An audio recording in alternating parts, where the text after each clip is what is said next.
right in the middle of this box on this side. Okay. Jaya Radha Madhava Kunja Bihari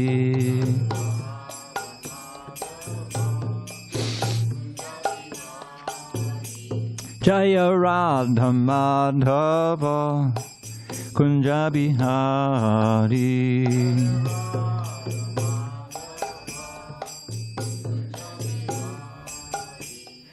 Gopi Janavallabha Girivaradhari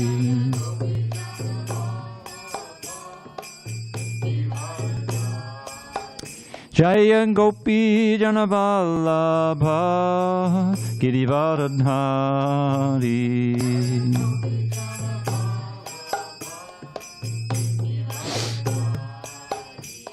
Yashodanandana Bhajana Ranjana Yashodanandana Bhajana Ranjana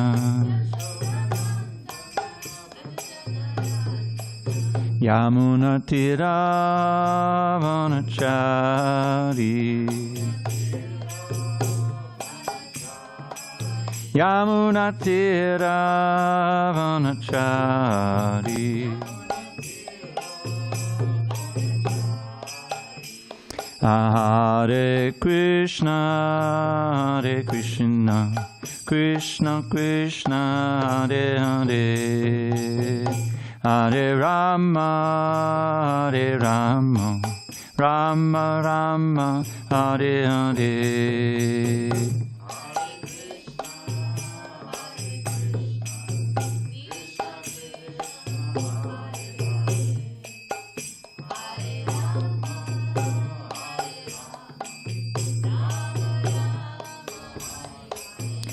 Hare Krishna, Hare Krishna, Krishna Krishna, Hare Hare, Hare Rama, Hare Rama, Rama Rama, Hare Hare.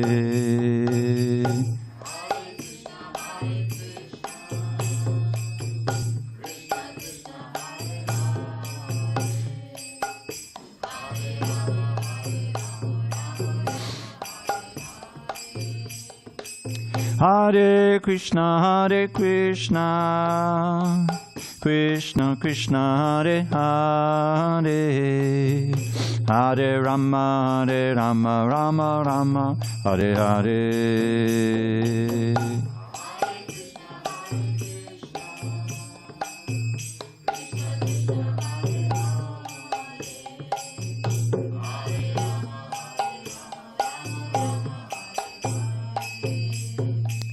Jaya Radha Madhava Kunja Bihari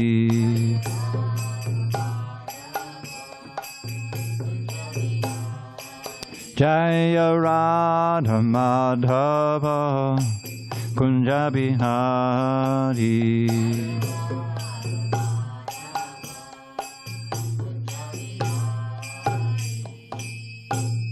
Jai Om Vishnupad Paramahamsa Paravajikacharya Ashtottara Sri Srimad His Divine Grace Srila A.C. Bhaktivedanta Swami Prabhupada Ki Jai ISKCON BBT Founder Acharya Srila Prabhupada Ki Jai Jai Om Vishnupad Paramahamsa Paravajikacharya Ashtottara Sri Srimad His Divine Grace Srila Bhakti Siddhanta Saraswati Thakur Ki Jai Ananda Koti Vaishnavinda Ki Jai Namacharya Srila Haridas Thakur Ki Jai Srimad Bhagavad Gita Ki Jai Samaveda Bhaktivinoda Ki Jai.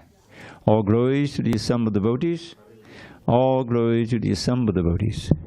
All glories to the assembled devotees. All glory to Shri Guru and Gauranga.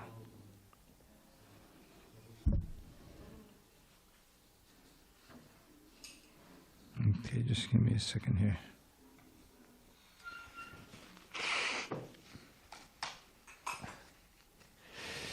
Okay.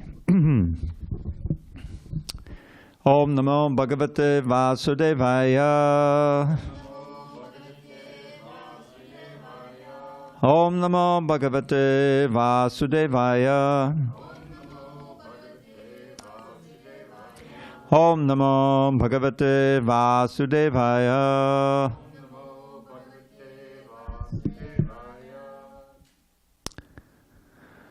On this 22nd day of April 2024 in San Diego, we're reading from Srimad Bhagavad Gita as it is, translation and commentary by His Divine Grace A.C. Bhaktivedanta Swami Prabhupada.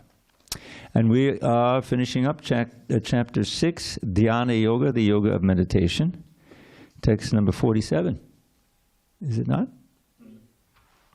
Okay. Yoginam api sarvesham mad gaten antar atmana shraddhavan bhajate yomam same yuktatamo mataha yoginam api sarvesham madgaten antaratmana shraddhavan bhajate yomam same yuktatamo mataha yoginam api sarvesham madgaten antaratmana shraddhavan bhajate yomam same yuktatamo mataha yoginam api sarvesham madgaten antaratmana shraddhavan bhajate yomam same yuktatamo mataha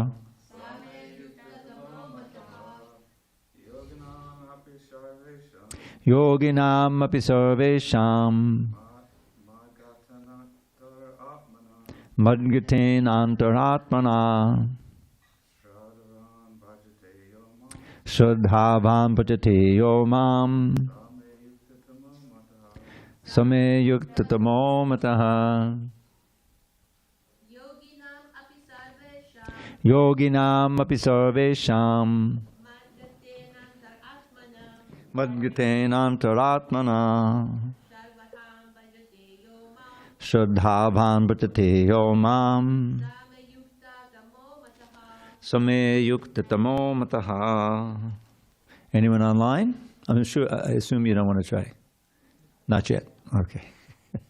I'm not even Yoginam api sarvesham yoginam api sarvesham madgate antaratmana madgaten antaratmana shraddhavan bhajate yomam shraddhavan bhajate yomam same yukto tamo mata. same yuktatamo mataha. Word by words. I'll read them and you read along. Yoginam, of yogis, api also, sarvesham, all types of, madgatena, abiding in me, always thinking of me. Antah atmana, within himself. Shraddhavan, in full faith, bhajate, renders transcendental loving service. Yaha, one who, mam, to me, the Supreme Lord, saha, he, may, by me, yuktatamaha, the greatest yogi, mataha, is considered. Translation.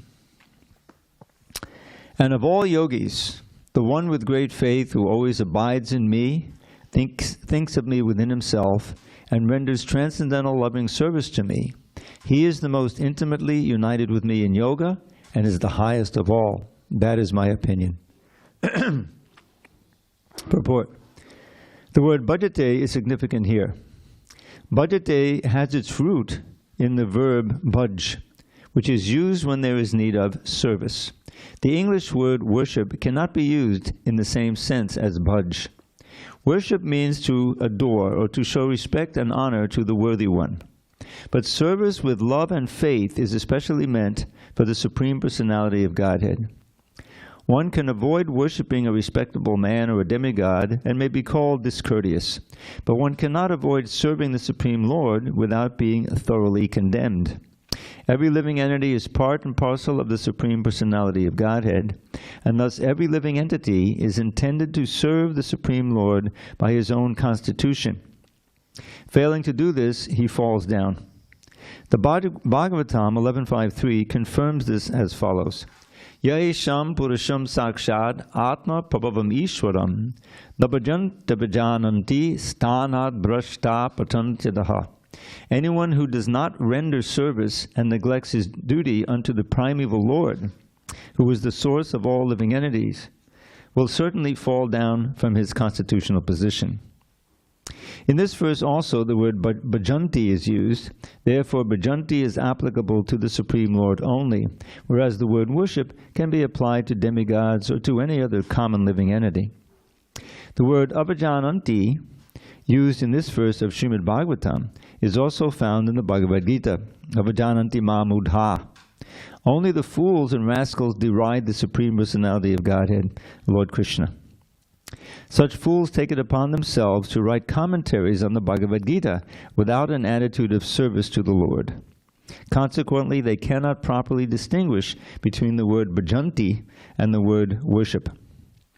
The culmination of all kinds of yoga practices lies in bhakti yoga. All other yogas are but means to come to the point of bhakti in bhakti yoga. Yoga actually means bhakti yoga. All other yogas are progressions toward the destination of bhakti yoga. From the beginning of karma yoga to the end of bhakti yoga is a long way to self-realization. Karma yoga, without fruit of results, is the beginning of this path. Karma yoga, working without fruit of results, is the beginning of this path. When karma yoga increases in knowledge and renunciation, this stage is called Dhyāna-yoga. When Jnana-yoga increases in meditation on the Supersoul by different physical processes, and the mind is on him, it is called Ashtanga-yoga. And when one surpasses the Ashtanga-yoga and comes to the point of the Supreme Personality of Godhead, Krishna, it is called Bhakti-yoga, the culmination. Factually, Bhakti-yoga is the ultimate goal. But to analyze Bhakti-yoga minutely, one has to understand these other yogas. The yogi who is progressive is therefore on the true path of eternal good fortune. One who sticks to a particular point and does not make further progress is called by that particular name, karma yogi, jnana yogi, or dhyana yogi, raja yogi, hatha yogi, etc. If one is fortunate enough to come to the point of bhakti yoga, it is to be understood that he has surpassed all other yogas. Therefore, to become Krishna conscious is the highest stage of yoga. Just as when we speak of the Himalayan mountains, we refer to the world's highest mountains, of which the highest peak, Mount Everest, is considered to be the culmination. It is by great good fortune that one comes to Krishna consciousness on the path of Bhakti Yoga to become well situated according to the Vedic direction. The ideal yogi concentrates his attention on Krishna, who is called Shyama Sundar, who is as beautifully colored as a cloud, whose lotus-like face is as effulgent as the sun, whose dress is brilliant with jewels, and whose body is flower-garlanded. Illuminating all sides is his gorgeous luster, which is called the Brahma Jyoti. He incarnates in different forms such as Rama, Nrsimha, Varaha, and Krishna, the Supreme Personality of Godhead, and he descends like a human being, as the son of Mother Yashoda, and he is known as Krishna, Govinda, and Vasudeva. He is the perfect child, husband, friend, and master, and he is full with all opulences and transcendental qualities. If one remains fully conscious of these features of the Lord, he is called the highest yogi. This stage of highest perfection in yoga can be attained only by bhakti yoga, as is confirmed in all Vedic literatures. Yasya deve para bhaktir, yata deve tata goro, tasyaite katatayarta, prakashante mahatmanaha. Only unto those great souls who have implicit faith in both the Lord and the spiritual master are all the imports of Vedic knowledge automatically revealed. Shvetashvatara Upanishad 6.23. Bhaktirasya bhajanam tad iha mutropadi nairasyen a mushman manach kalpanam etadeva naishkarmyam. Bhakti means devotional service to the Lord which is free from desire for material profit, either in this life or the next. Devoid of such inclinations, one should fully absorb the mind in the Supreme. That is the purpose of Naishkarmya. Gopaltapani Upanishad 115. These are some of the means for performance of bhakti or Krishna consciousness, the highest perfectional stage of the yoga system. Thus send the Bhaktivedanta purport to the 6th chapter of Srimad Bhagavad Gita in the matter of Dhyāna-yoga. Om Jnana Timarandasya Jnananjana Shalakaya Chakshur Unmilitam Mena Tasmai Shri Gurave Namaha. I was born in the darkest of ignorance, but my spiritual master Srila Prabhupada opened my eyes with the torchlight of knowledge. I offer my humble obeisance unto him and to all members of Sri Parampara. So, this is the wonderful culmination of chapter 6, in which Krishna has explicated the Ashtanga yoga process. Ashtanga being 8 limbs, or 8 stages. Just to review them, it begins with yama and niyama. And yama means the things that you're supposed to avoid. And niyama are things that you're supposed to do. And as I pointed out previously, any process, anything you want to do, you want to become a violin player, you want to become a champion what is it they call high jumper in Olympics? So you got to train, right? You have to eat right, you have to surrender to a trainer and take their instructions seriously. And you have to practice. You have to practice because you're training your body to do a certain task.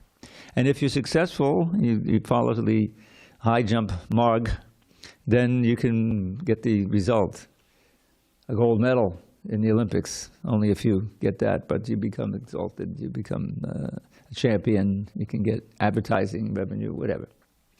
So that's mundane, but the principle is the same. There's a process of doing it. You need a teacher, you need examples, and you need desire, enthusiasm, determination, and patience. Ring a bell?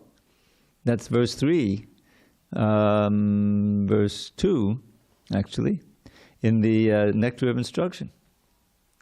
If one wants to be successful, well, then here's the series of do's and don'ts. Do's and don'ts.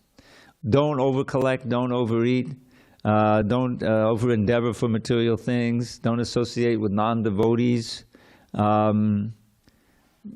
don't talk nonsense, deviating the mind away from Krishna. These are all parts of the don'ts. That's the yama. Then what do we do? Utsaha nishchayadharyat tat karma pravartana. You have to be enthusiastic, patient, and determined in the matter of performing the regular processes of devotional service. So it goes like that.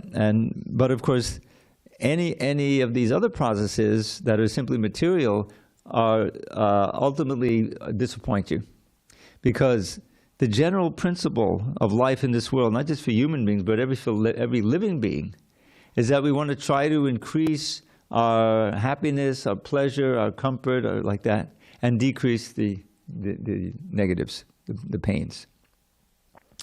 But in the material world, the time factor, the fact that there's this phrase called Bhava Sagara, the ocean of Bhava. And what is this Bhava? Bhava means change. Time. Time works here, not in the spiritual world. There's no time there. It's the eternal present. No one gets old. So here, everything is changing. Our body is changing. The climate is certainly changing. And what does that change mean? Eventually, the body, which is after all a material machine, will expire. We even use that word expire, right? Expire, and the person is dead. But we know that no one dies.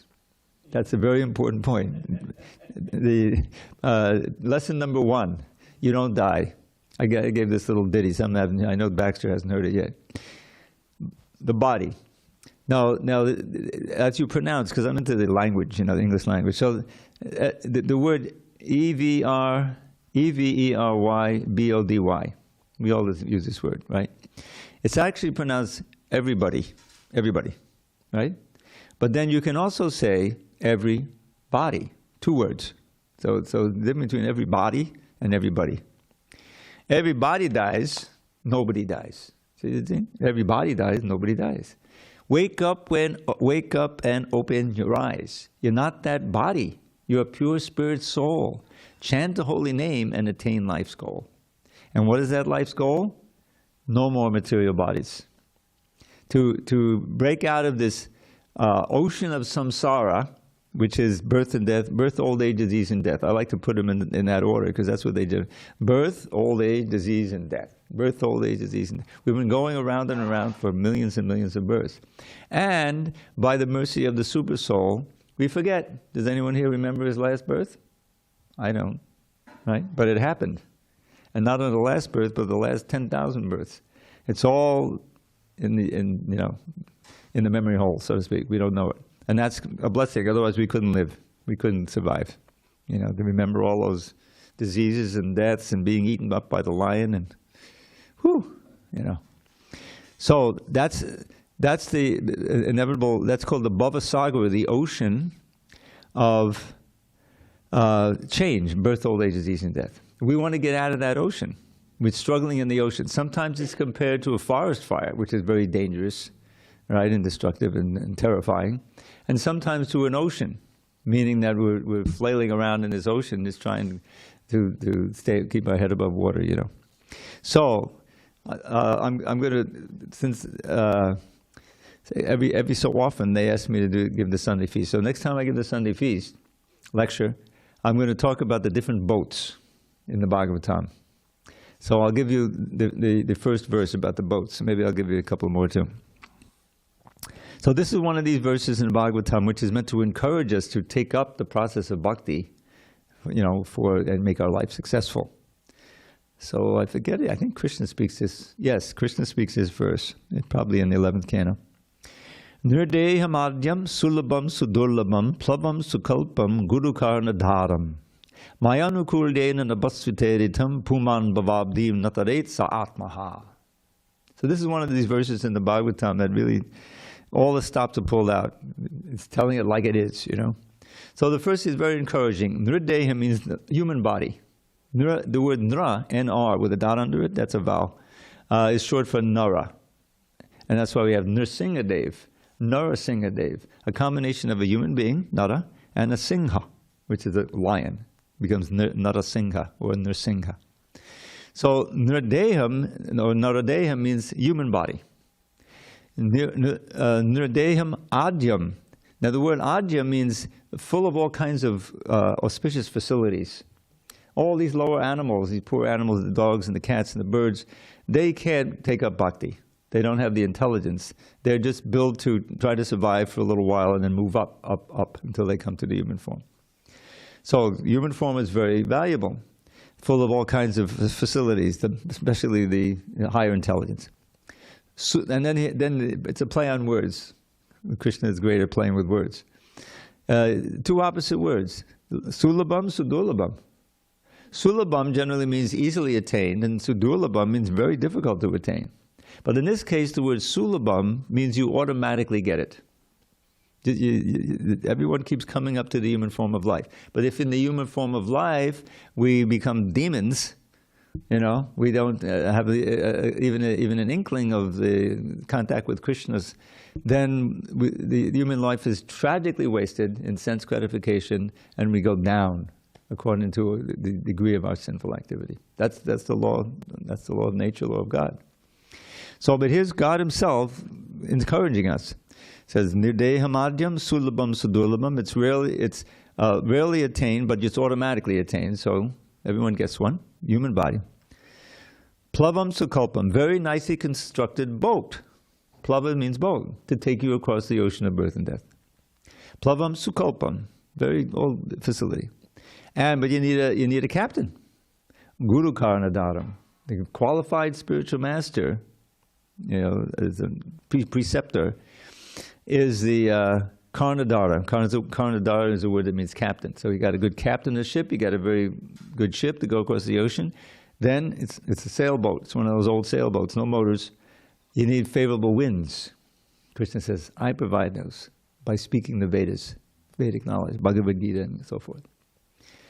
Maya anukulya, anukulya means favorable. Maya anukulya in a basviteditam. So you have the good boat, we have the capable captain, we have the favorable winds. Therefore, the last line says, Puman bhavabdim nataret sa atmaha. That human being who does not cross over, bhavabdim is an ocean of bhava, of birth and death. Nataret does not cross over it is atmaha, is like committing spiritual suicide. We're defeating ourselves. And this is the basic principle of our philosophy. That because sometimes they ask, well, why is Krishna doing this? Why didn't he just take us back to Godhead? Why all this, And the answer is that because we wanted to leave there. We wanted to compete with Krishna, forget Krishna, so we could try to exploit this world and be the controller and enjoyer. But we're not made for that. That's not our constitutional position. That's not our dharma, and therefore that just results in little Phillips, the little tiny little bits of sense gratification, pleasure, and followed by a whole lot of suffering. Birth in the look at these trees. They're just standing there. They're alive. Now, admittedly, their consciousness is very covered, but they're still conscious beings. They can't even move. It's just like, okay, the wind comes, blows down one of my branches. I can't do anything about it. We can go there. We don't want to go there, but if we act in a certain way. So Krishna consciousness gives us now.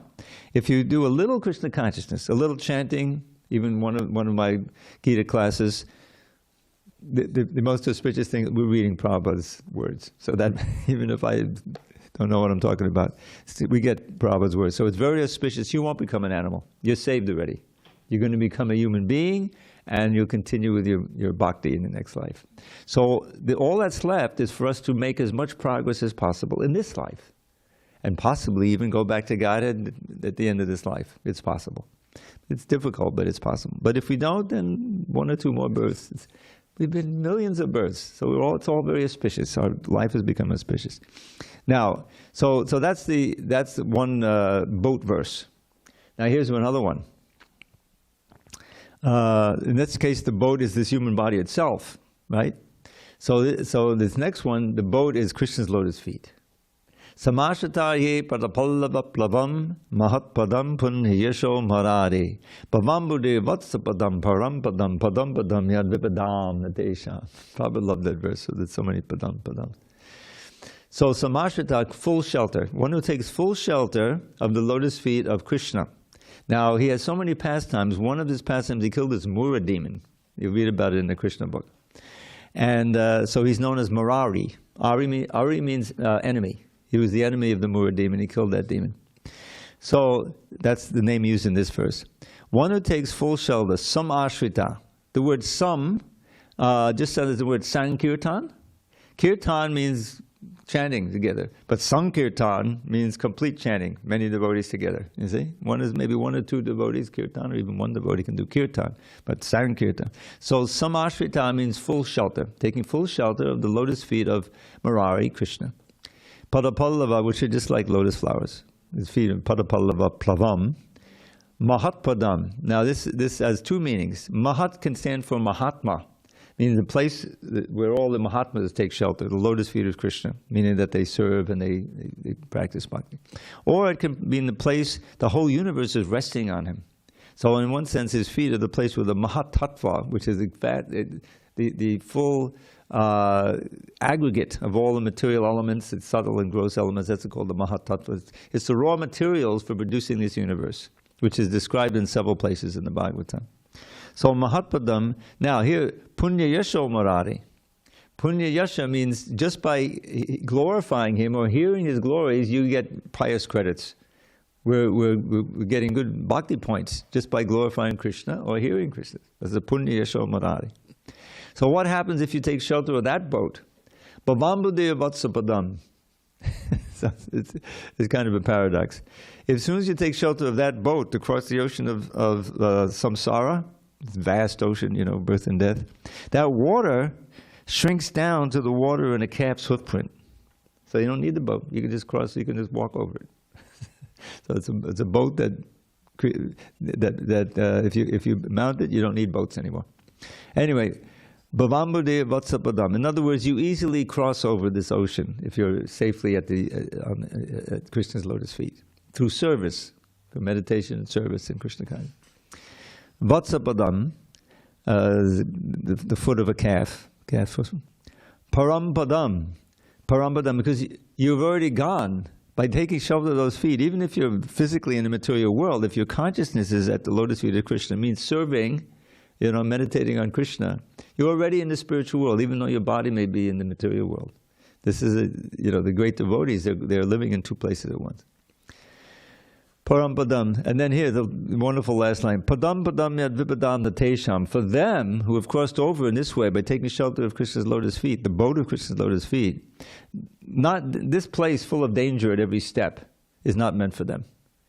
In other words, they're no longer in a very tenuous situation thinking we're fine. I'm good, 23 years old, I just graduated from college, I got my degree, I'm going to Wall Street. We're good. You're not good. There's danger at every step. At every step. You never know what's going to happen. So, but they're not in this place. Even though they may encounter some dangers, or even get in a plane and the plane goes down, they themselves, the consciousness, going back to Godhead. The body's finished, okay. It may happen at any time. That's what it means. So because there's danger at every step, it means that we should be very careful to try to remember Krishna at every step. If you're remembering Krishna every step, you're safe. Even if the body goes down, you go back to Godhead, and your life is successful. So that's the safe boat. That's the only safe boat in this world. That's the other boat. There's a couple other boats, but I'll leave those for next time.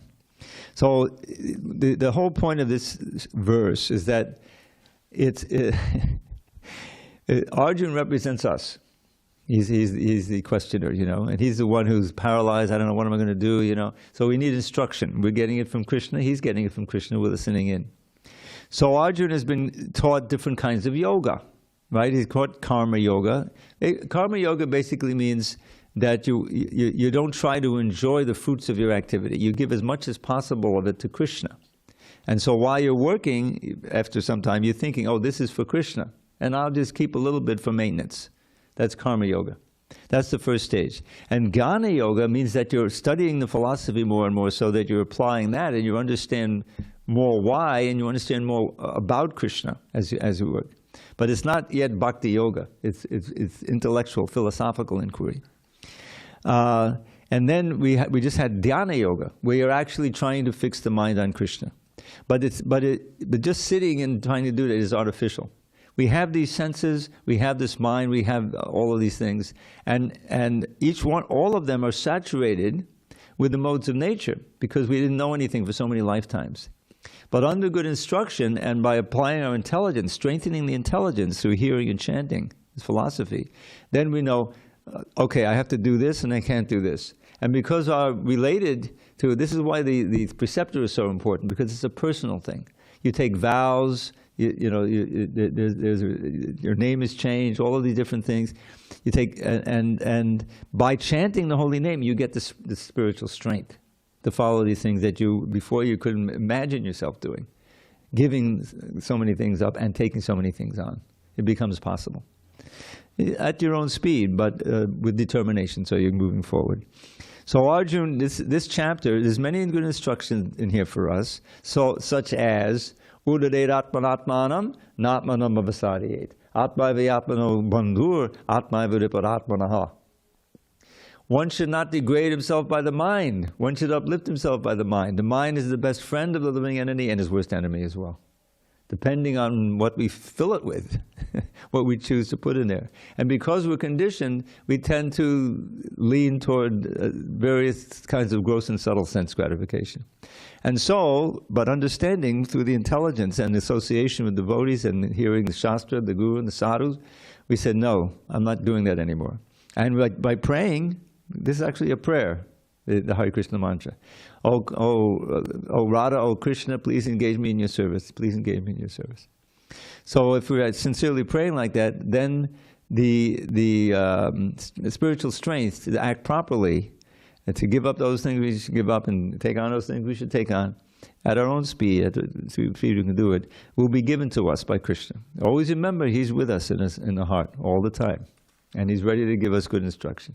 And so He said, well, they can't hear me, because they're not pure. So He comes outside as the book and as the sadhus, as the shastra and the guru. So what's the essence of this? So this is kind of a big relief for Arjuna. Because Arjuna, he's teaching, he wants to hear with great attention what Krishna is teaching. And all of this, he's sitting in this way, like this, and alone, and going, he's a Kshatriya. It means, he's on the battlefield. He's been trained in that. He hasn't been trained in yoga. So remember, he says, I don't think I can do it. Chanchalam himana Krishna pramati balabhadridham. The mind, because it's all a question of the mind. The mind is very restless, chanchalam, and very obstinate and very strong. And to control it, what did he compare trying to control to? The wind.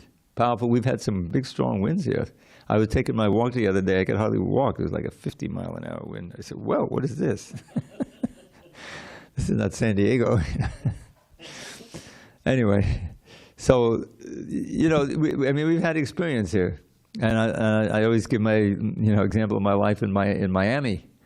Because we didn't, luckily while I was there, we didn't have a direct hit of a hurricane. But soon after I left, there was a pretty powerful hurricane there. Luckily, it didn't directly hit the temple, which is right on the beach. It was right on the beach. But went south and hit an Air Force base, which never recovered. They had to close the Air Force base. It's wrecked. So when the winds get going, it's super powerful. You can't do anything about it. So he says, I can't control my mind anymore like I control the wind. So Krishna said, yes, it's difficult, but it's possible by practice, and he's encouraging him. So Arjuna says, okay, but what if I fail? Because he's not very hopeful of succeeding in this kind of yoga. Well, then, that's no big deal, because then you'll get reborn in a family, a very pious family who will take up the process again, or a wealthy family, but also pious. You don't have to worry about your maintenance. You'll be able to, like that. Or even the best birth is after long practice of yoga, when you fail to go back to Godhead, you'll take your birth in a family of yogis who you'll spontaneously, so like that. And Arjuna's still not very sanguine about it, very hopeful. He says, I'll be like a ribbon cloud. I'll give up my life that I have now, go to the Himalayas, but I'll fail in that. I'll just be a failure. So Krishna then finally encourages him, okay, because Arjuna is Krishna's eternal companion. Whenever Krishna takes birth, Arjuna also takes birth in some capacity. We learned that back in chapter 4, when Krishna says, imam vivastate yogam proktavanaham abhyam vivasvamanave praha manurikshakave bravit. I originally spoke this science in this universe to the sun god, who then taught it to his son, the Vaivasvata Manu, who again taught it to his son, Ikshvaku. And this way it came down into human society. So Arjuna says, what is that? I mean, we're contemporaries. We're about the same age. And this was like millions and millions of years ago. How did that work? So Krishna says, many, many births, both you and I have had. Because whenever Krishna appears, then Arjuna appears in some capacity also. But he changes his body so he can't remember. Krishna doesn't change his body. He can remember everything. So this is how we learned that already. So Krishna is then at the end here, he says, okay, don't worry. Of all yogis, the one with great faith, well, Arjuna has great faith, always abides in me. What Prabhupada says, abides by me, which means something else, right? Abides by my order. Anyway, but thinks of me within himself. Okay, that's Arjuna says, I'm doing that. Renders transcendental loving service. Well, I love Krishna, and he is most intimately united with me. So Arjuna breathes a deep sigh of relief. Oh, okay. All I have to do is have a great faith in Krishna. And so the next verse, which is the first verse of the 7th chapter, we'll begin that tomorrow. He gives us a way of thinking about him that doesn't involve this artificial process and everything. It's more organic. It means that if we just understand that all of this matter and gross and subtle and in our very minds and everything comes from Krishna. So he gives an example. The light of the sun and the moon, that's me. That's coming from me. You see? The taste of water, that's me. There's a wonderful pastime. Prabhupada is you know, he comes to America, and he doesn't immediately go to New York. He goes to Pennsylvania, because that was where his contact was, that he could stay with them, you know. It was an Indian gentleman had married an American lady, and they were living there. And the Indian gentleman's father was a very pious Vaishnava back in India. And so he would always run into these sadhus, you know, and ask him if he wanted to go to America and preach, and some of them would say yes. And so he would write to his son and say, okay, you put an application in with the government as a temporary visa, and that you'll pick up all his expenses. They won't be a burden on society like that. So there's some arrangement like that. So it had already been a succession of those. But none of them ever came. I mean, these elderly sadhus how am I going to get, you know, then to get to America? It's expensive. So they didn't go. So the son just said, sure. You know, for his father, he's doing it, realizing that it probably never show up. But Prabhupada really wanted to go. So he worked for, I don't know how long, a couple of years to get the P form, to get the passport, to get all this, and to get the free passage from this pious Vaishnavi lady who was running a cargo business out of Bombay. So anyway, it's a wonderful story. You can read it in the Lilamrita. So he arrives in New York finally, and he gets off the boat, and as Prabhupada says, you know, he's quoted there, I had no idea where to go, left or right, you know. But they have something called traveler's aid, because a lot of people come to New York in that state. And this Indian gentleman, you know, he understood Prabhupada would be at a loss, so he sent them, he contracted them. And as soon as they described what he looks like, you know, he probably looked unique, you know.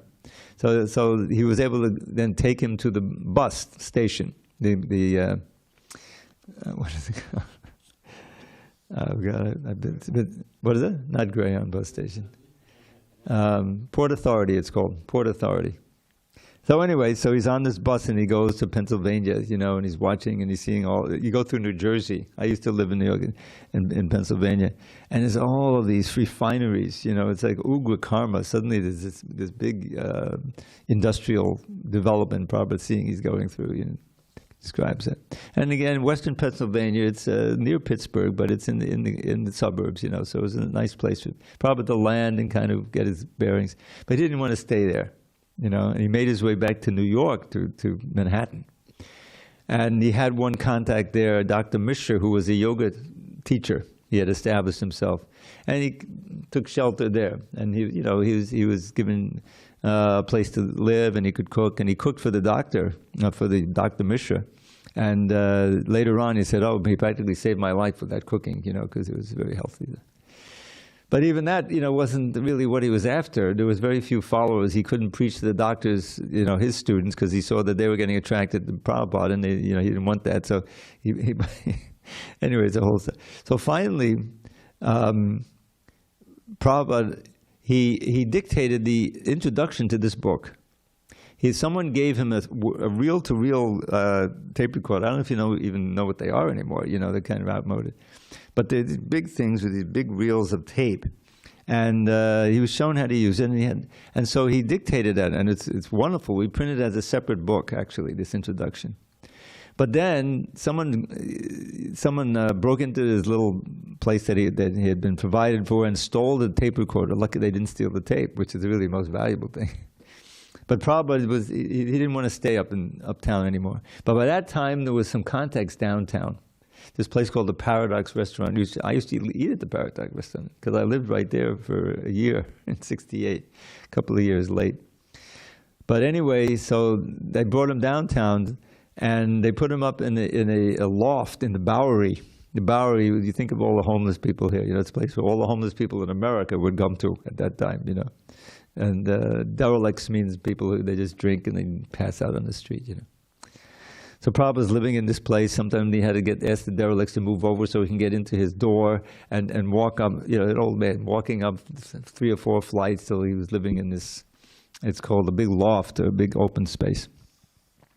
And there, what was he going to do? Chant Hare Krishna.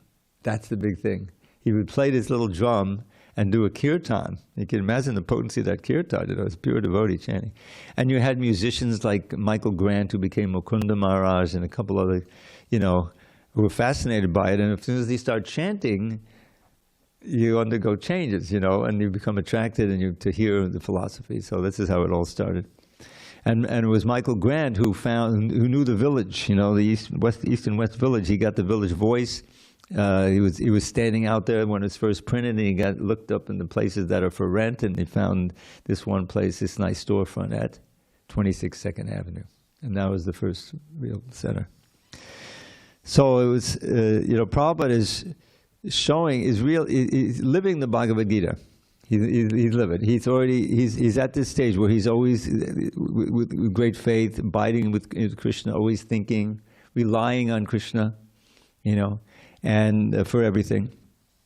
And because of his sincerity, and because of the chanting, of course, and the prasadam, and the lectures and everything, he was able to gather a crew of sincere devotees who became the core of the movement, and then it exploded after that. And how many years was it really? The figure 67 to 77. It was really 10 years when the whole thing just, expanded all over the world. And it's still going on. So we're very fortunate to be part of it. Anyway, any questions on this verse? On purport? Very important lesson here within this purport, Yasya Devi Para Bhaktir, that unto those great souls who have implicit faith in both the Lord and the spiritual master, all the imports of Vedic knowledge are automatically revealed. So those two things, it's both, it's the Lord, it's the Lord's representative and the Lord himself, and of course the Lord's book. We have all of that opportunity, and we can become self-realized, God-realized, and go back to Godhead, and dance and chant forever, in an ocean of happiness, bliss. We have it within our hearts. It's there, All right, we have a few minutes. We can launch into chapter 7. Shri Bhagavano Vacha Maya Saktamana Parta Yogam Yunjan Madashayaha Asangshayam Samagram Mam Yata Gyasasi Tatrinu. The Supreme Personality of Godhead said, "Now hear, O son of Pritha, how by practicing yoga in full consciousness of me, with mind attached to me, you can know me in full, free from doubt." Purport. In the 7th chapter of the Bhagavad Gita, the nature of Krishna consciousness is fully described. Krishna is full in all opulences, and how he manifests such opulences is described herein. Also, 4 kinds of fortunate people who become attached to Krishna, and 4 kinds of unfortunate people who never take to Krishna are described in this chapter. In the first 6 chapters of the Bhagavad Gita, the living entity has been described as non-material spirit soul capable of elevating himself to self-realization by different types of yogas.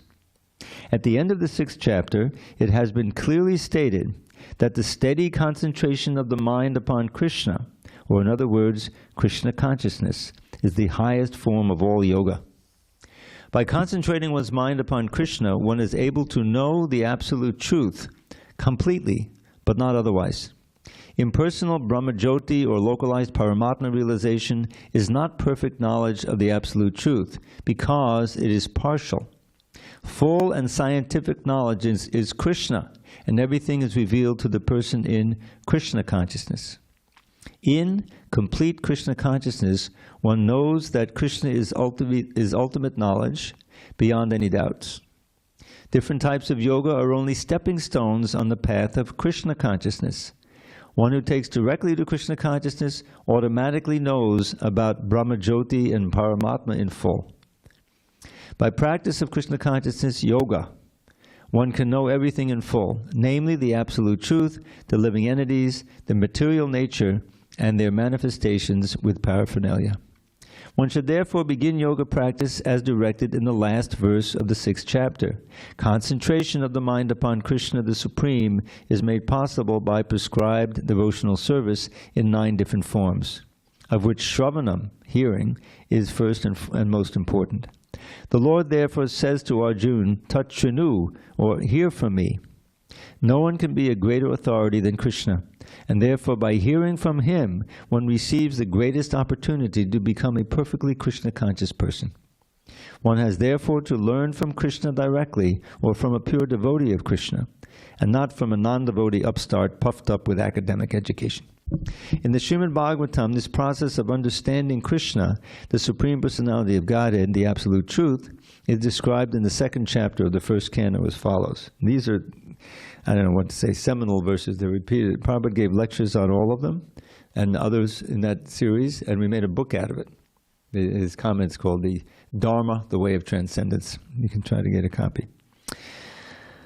Shrinvatam Sukata Krishna Punya Shavana Kirtanaha Ridyantaksto Yabhadrani Vidunoti Suritsatam Nasta Prayesha Bhadreshu Nityam Bhagavata Sevaya Bhagavadgita Shloke Bhakti Bhavati Naishtiki Tadadadastamo Bhava Kamalo Bhadayashe Cheta Eta Anavidham Stitam Sattve Prasidati Evam prasanna manaso bhagavad bhakti yogataha bhagavad tattva vijnanam mukta sangasya jayate vidyate vidya grantis chidyante sarva sangshayaha chiyante chasya karmani drishta evatmanishvare.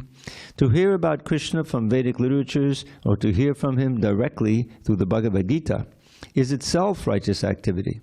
And for one who hears about Krishna, Lord Krishna, who is dwelling in everyone's heart, acts as a best-wishing friend and purifies the devotee who constantly engages in hearing of him.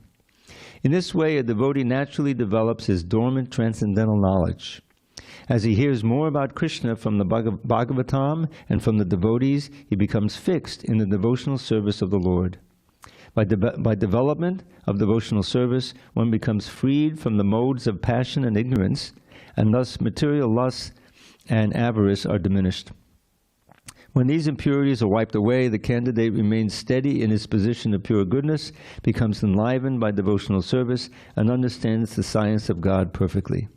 Thus, Bhakti Yoga severs the hard knot of material affection and enables one to come at once to the stage of asangshayang samagram, understanding of the Supreme Absolute Truth, Personality of Godhead. Bhagavatam 1.2.17.21. Therefore, only by hearing from Krishna or from his devotee in Krishna consciousness can one understand the science of Krishna. Now, just one word, this is an editorial thing. The last sentence of that, before the quote that he had, thus Bhakti Yoga severs the hard knot of material affection. Now, normally the word affection means what we know, means, liking something very much. But affection can also mean the quality of being affected by. So, that's what I think Prabhupada means here. The hard knot of material affection means being affected, being attracted to, and repulsed by the material things. So this is how, from hearing about Krishna, which is itself pious activity, one eventually comes to the point of seeing the Lord within the heart. That's the drishta evatmanishvare. And so this is an important aspect here. All right, kind of running out of time. I don't want to end without giving you at least one poem. So, what kind of poem you want to hear? You want a hot chili poem? Okay. Deheste mangsududide mimatam cha jasva jaya sutarish sadama matam vimuncha pushani samcha gadidham cha nabangatishtam vairagya raga vasiko bhavabhakti nishtam. Don't love the body, just a bag of flesh and blood of bone. Give up your sense of ownership of wife and kids at home. At every moment see that this world totters on destruction. Become detached and learn to love the Lord without obstruction. Now, I always point out that last line I didn't really do justice to in the poem. Vairagya raga. Become attached to detachment. Interesting. Become attached to detachment. But you can only do that if you become a rasika. It means that you learn how to taste the nectar of Krishna consciousness. And it's there in the kirtan. If you concentrate your mind, when you chant your rounds or you're in the kirtan, just try to hear every syllable of that name, and you see there's a whole effect that's taken place. One of the problems is when the mind is materially conditioned, and it hears it, basically part of the mind is saying, I heard that one already. I heard that. Don't you have something else? Hare Krishna, Krishna Krishna, Hare Hare. So the mind wants to something new. But if you bring it back and you just hear the name again and again, you'll hear new nuances and new qualities in it. That's the key. The more you just concentrate on that sound, because it's non-different from Krishna. So the more that you can hear carefully, the more you're associating with Krishna, the faster the purification and attraction will take place for Krishna himself. And then you become attracted to everything about Krishna. One more. I don't have a poem for it, but I'll describe it. It's the Sanskrit. Konita kinkani kalapam smitamukamundra nasikagmuktam kadadanavanita pindamangre tanayamavekshananandananda patni. Konita kanaka kinkani kalapam. This is Rupa Goswami writing. Little baby Krishna all he's wearing is little ankle bells, waist bells. He's got a pearl affixed to his nose, and he's carrying a fresh butterball, and he's crawling toward his mother. Smiling. And she's so attracted, smita mukam, she's smiling. And his mother is Nananda Patni. Nananda means to, and this word we have to, it's an obscure word, but it's a word for us we need to have. It's called ecstasize. Not exercise, but ecstasize. It means to put someone into ecstasy or to go into ecstasy oneself. Do we need that word? You use it. So she's becoming ecstacized, and she's overflowing with love for her little boy. So that's just a meditation. It's from the Bhakti Rasamrita Sindhu, describing parental ras, which is so so sweet, And here's a final verse, and we'll have to adjourn real quick. Madoram madoram vapadasya vabo madoram madoram vadanam madoram madogandi madusmitameta the whole madoram. Sweet, sweet is my dear Lord's form. Sweet is still his face, so fair, but his honey-scented gentle smile is sweet beyond compare. Hare Krishna. So when we see Radha Giridhari there, we can remember that verse. All glory to Srila Prabhupada.